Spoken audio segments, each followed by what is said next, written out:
So I've installed a 8-position bus or a terminal as a master terminal where I can draw 8 I guess positive or 4 positives and 4 negatives out of this one transformer. And as you can see here, the bottom 2 connections, I split it off out of the power adapter cord and brought the positive out to a switch on the fascia.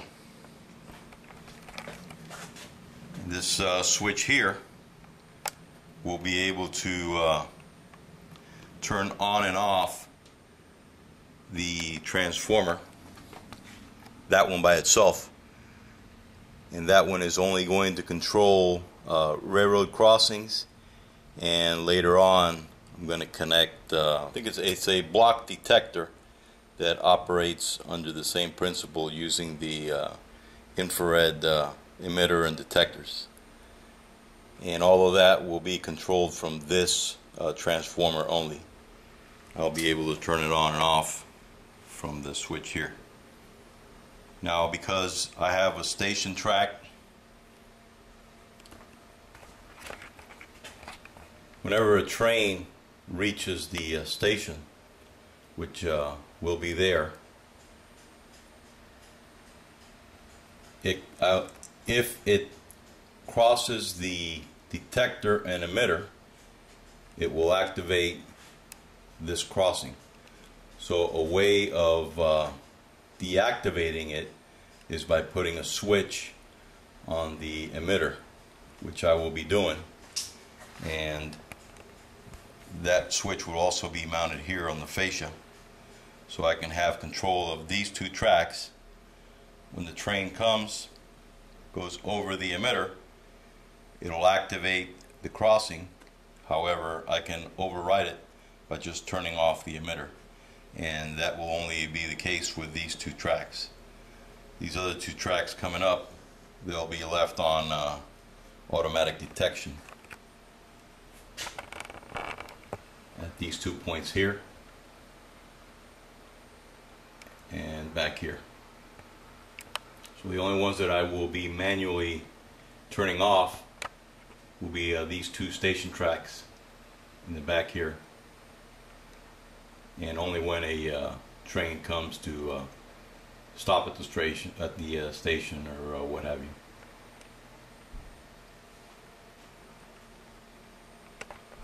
As you can see from the switch, I've temporarily connected one set of lights to be able to see how it works.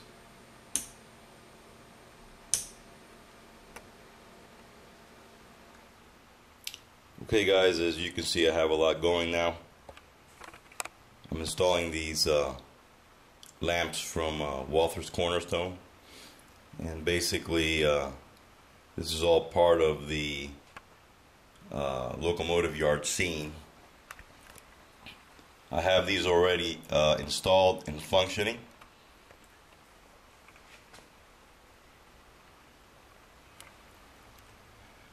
There's the shot of the speaker for the bell. Both Great Crossing Pro circuit boards. The bell circuit board. And all these connections are going to terminal strips. As you can see here, we have the positive, or the white wire, coming from the emitter. All black wires from emitter and detectors are connected to this terminal strip. This is the 12-volt terminal strip coming directly from the transformer, and then all signal wires are hooked up to both of the Great Crossing Pros right here, and then you have your power leads here.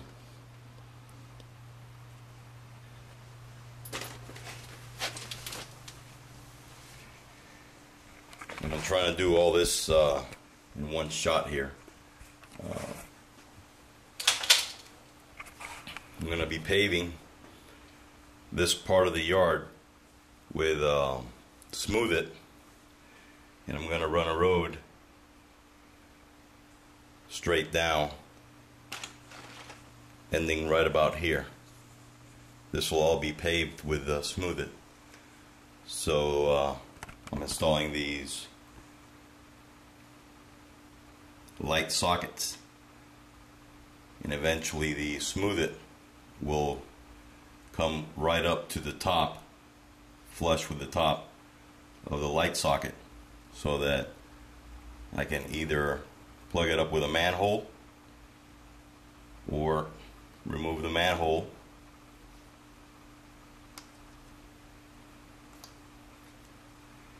and plug a light right into it.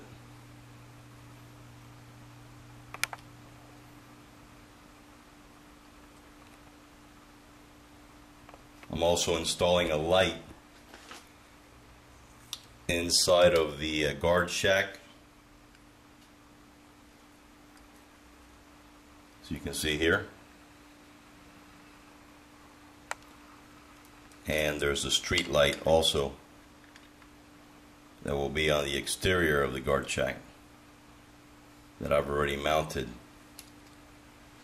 to the base.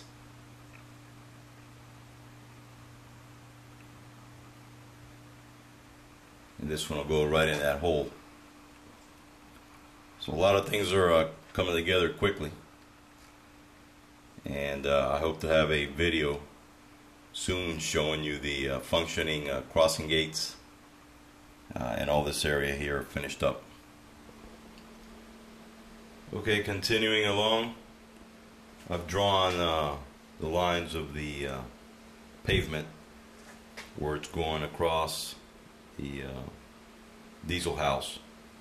It's going to be this is the center line here, and currently I am stuffing the light sockets with some tissue paper. I'll push that in with a little dowel, and I'm covering the top with some masking tape, so that when I come over with the Smooth-it, I'll pave right up to the top, flush. Once it's dry, I'll remove the masking tape and pick out the tissue paper, and the socket should be clean. I'm also went ahead and taped up the tracks in case the Smooth-it pours over, which I'm sure it will. That way it'll be a lot easier just to lift the tape up and clean out the center of the track. Over here I'll have to pick the rails on the side out so that the flanges of the wheel won't interfere with the will basically pass through with no interference. Also went ahead and glued down the track, removed the spikes, and used some CA to fasten the track to make sure it doesn't move, as I don't want a nail underneath the Smooth-it.